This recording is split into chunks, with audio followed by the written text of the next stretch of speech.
नमस्कार, स्वागत है आपका बिजनेस आज तक में। कारोबार जगत की हर छोटी बड़ी खबर से आपको रूबरू कराएंगे। शुरुआत लेकिन टॉप 10 न्यूज के साथ।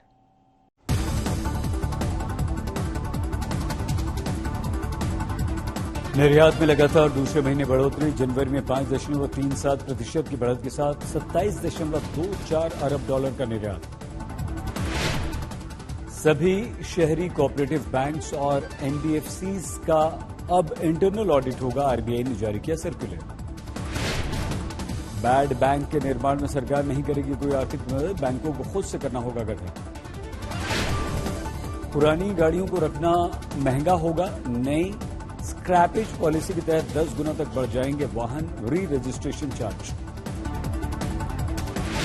होम फर्स्ट फाइनेंस कंपनी की शेयर बाजार में शानदार एंट्री, शेयर 18% प्रीमियम पर हुआ लिस्ट।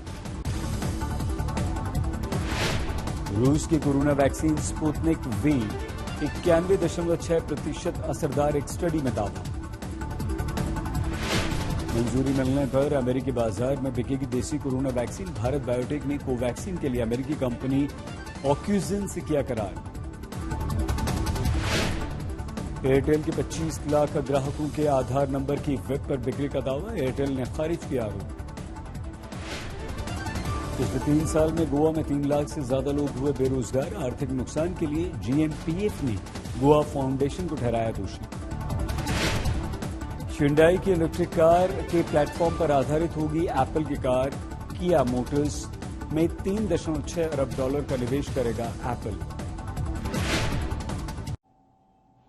टैक्स के मोर्चे पर सरकार ने इस बजट में किसी खास राहत या आफत का ऐलान नहीं किया, लेकिन उच्च आय वर्ग और बड़े निवेशकों पर सरकार ने टैक्स का बोझ बढ़ा दिया है। अब पीएफ और यूलिप के निवेशकों को टैक्स के नाम पर ज्यादा रकम चुकानी होगी।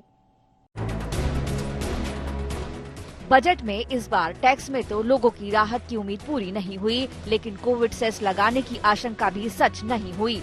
सरकार ने टैक्स में राहत नहीं दी, लेकिन टैक्स कानूनों में सुधारों का सिलसिला जारी रहने का अपना वादा फिर दोहराया। Keeping this in mind, the words of Thirukkural, our government introduced a series of reforms in the direct tax system for the benefit of our taxpayers and economy. इन सुधारों के साथ ही सरकार ने पीएफ और यूएलआईपी के मामले में टैक्स नियमों में कुछ बदलाव किए हैं। इन बदलावों से उच्च आय वर्ग और बड़ी रकम निवेश करने वालों पर टैक्स देनदारी बढ़ सकती है।